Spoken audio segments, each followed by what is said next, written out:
Hey guys, my name is John. I am a photographer and videographer in Birmingham, England, and welcome to my channel. It has been a while since my last video. I think it's been about a year, and before that it was pretty spotty.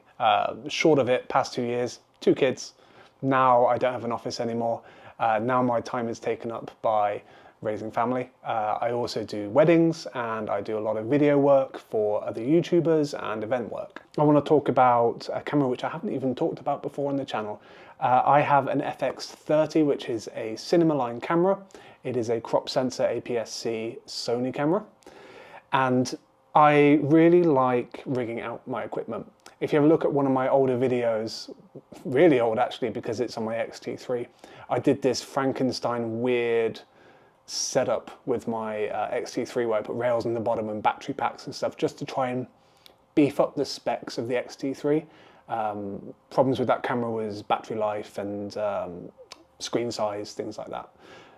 Got rid of that years ago. I've been shooting A7 IVs from Sony ever since.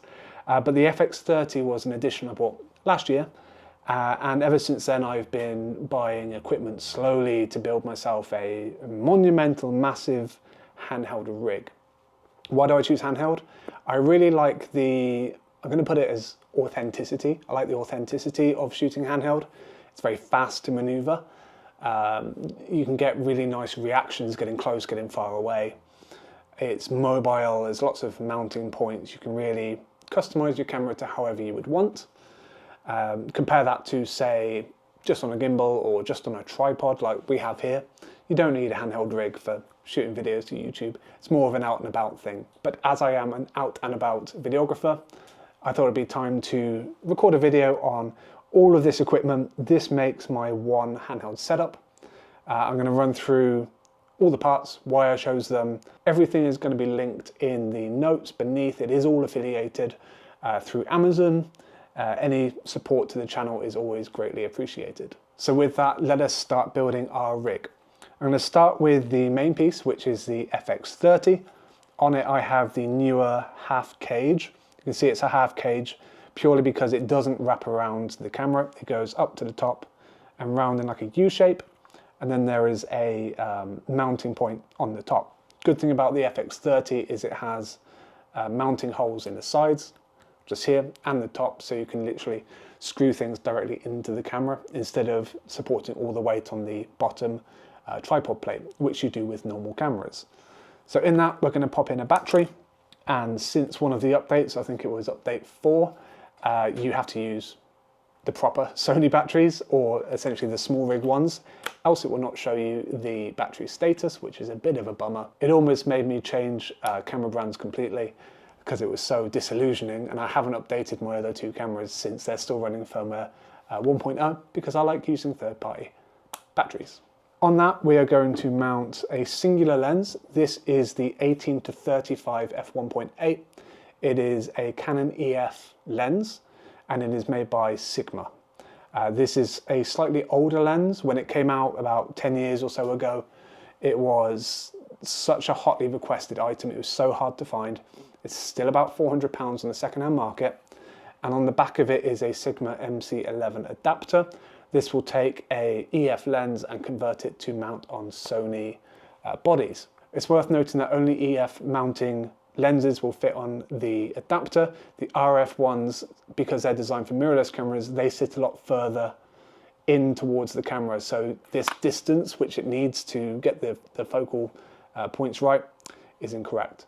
So this is an old lens. It's got old motors in it, so it is going to focus a little bit slower. But for the specs and the fact that this is an APS-C lens and body, makes it perfect. So just going to pop them on.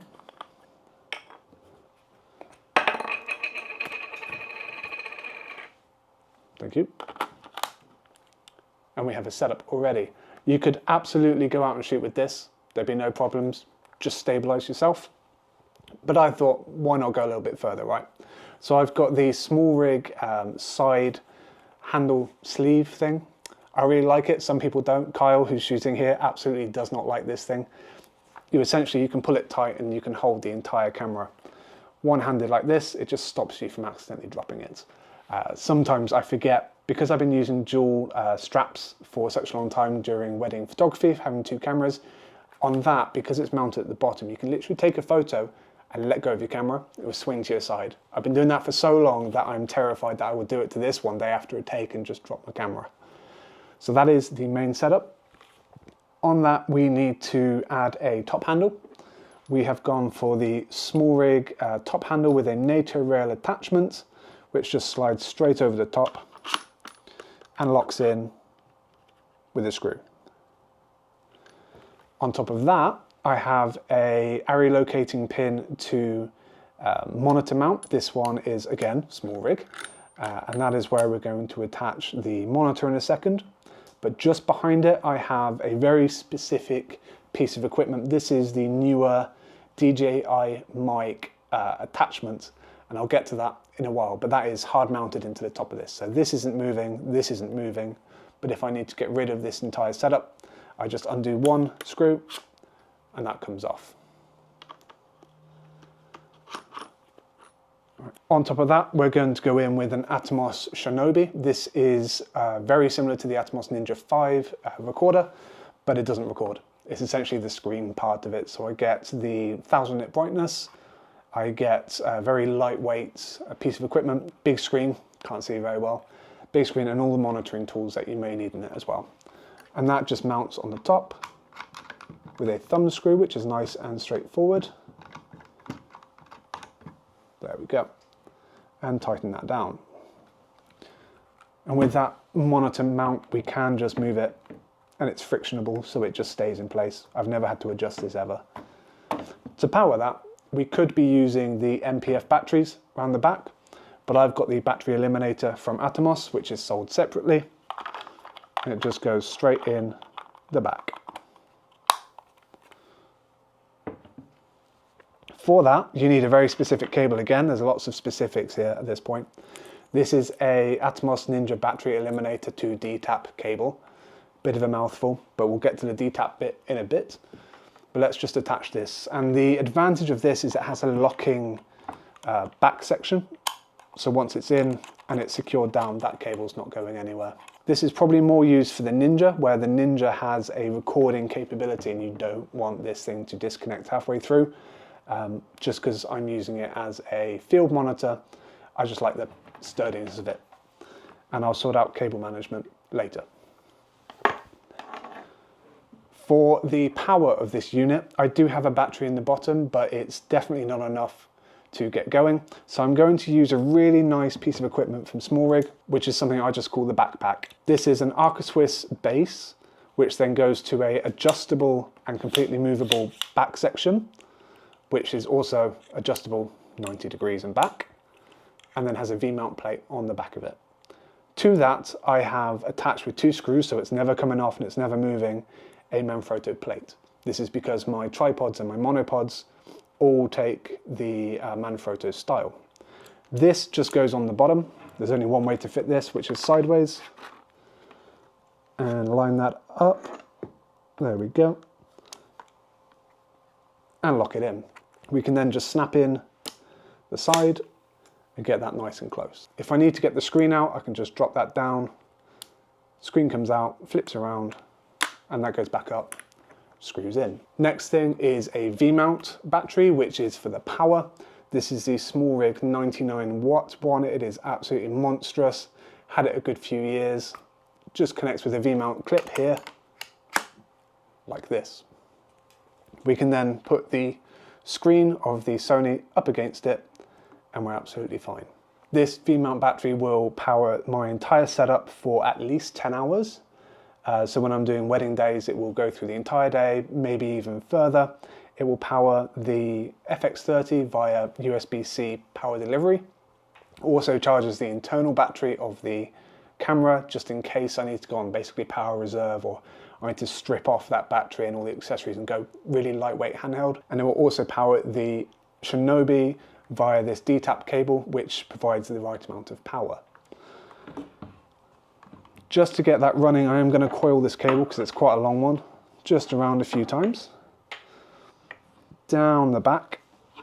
And I've found if we just pull out this back section a little bit, I can tuck this cable through a gap, close it back down, And there we go. We now have power to the monitor. So now we're onto the front of the lens, and we are going to be putting on some mist filter and a matte box. First we need to use the step-up ring which comes with the matte box. Mine is the lightweight version from Smallrig. So we're just stepping up that, there we go, stepping up from the internal diameter, which I think is like 72 mil on this lens, up to 95, just so we can attach this matte box, which then just clips in the front, goes over, and it tightens down. There's a little marker. There we go. We have a matte box. You crank that open, it's just the top one. It's just what they call a French flag as well. Inside this, because my mist filter is larger than 82, I now go in with a 72 to 82 adapter, attach the Polarpro Mist filter, which I picked up in a sale last year. It's really nice. It's one of the better mist filters I've ever used. I've used a whole range of them. And this is the, I think it's just called Mist on this one. I think it's about quarter strength. They're attached, and that goes straight inside here and then attaches. There we go. And screwed in. Now you may be wondering, why am I using a matte box instead of just the lens hood from the company Sigma, which it came with it, so why aren't I using it? There's two reasons. If you put in larger diameter filters, you can't use the original lens hood because it won't fit. You also can't use variable filters like variable NDs, which you use outside, because you can't get in to turn it. With this, you can literally go in and start adjusting like this. You've still got your shade protection at the top, also closes and makes a nice front for it. And most importantly, with a matte box, you can charge more because it looks like a cinema camera now. So we'll go in with this as is, and we'll keep expanding outwards. Now we need to add the side handle. The side handle that I have chosen is, again, by Smallrig. I've had this one a long time, and I bought it just because it was wooden, essentially. This is just attaching to the side of the cage here with a Nato rail. You have to slide up on this one and lock it down. And don't be alarmed if you think that this isn't tight enough, because even if it's loose and it comes out, because the camera's heavier, there's basically a stop point here, so it's never actually going to slip the camera out if it's not tight enough, but we can just tighten that down as much as it will go. There we go. With this setup, hand in there and on here, this is a nice wide stance. We can get good movement. It's better on the shoulders at this point. It's separating the weight. It's nice and balanced. It's still a little bit to the right, but it's a little balanced. And if I need to go at a different angle, I just hold the top like this, and I can get low with that and just move the monitor down. We are still not done. We've still got to clear up the rest of the stuff on here. So we'll go in with a microphone. This is the Deity D3 Pro. I continuously have this furry windshield on it because I'm shooting inside and outside. It's easier just to have it on than to put it on and off in the future. Love this microphone. It's got stepless gain on the back, so you set your mic gain with this and then turn down your internal preamp, because this is a better quality than that one. Charges via USB-C, but for some reason only on 5-watt chargers. Doesn't do power delivery, etc. And I've been caught out multiple times where I thought this was charging and it actually wasn't. We'll just put that in the handle on this side. There we go. Give it a screw in, and then that yellow cable goes into the mic input. We still need to cable manage a little bit and add some power. So we have now got the HDMI. It will connect the camera to the Atomos. That goes in there. It then wraps around that top handle there and then into the side there. That is the monitor connected. The final piece is powering the FX30. For that, it's a USB-C to C. I've got two here, one which is double right angled and one which is a right angled to straight end. In my opinion, I would be using the right angled side to come out of the V-mount, just like this.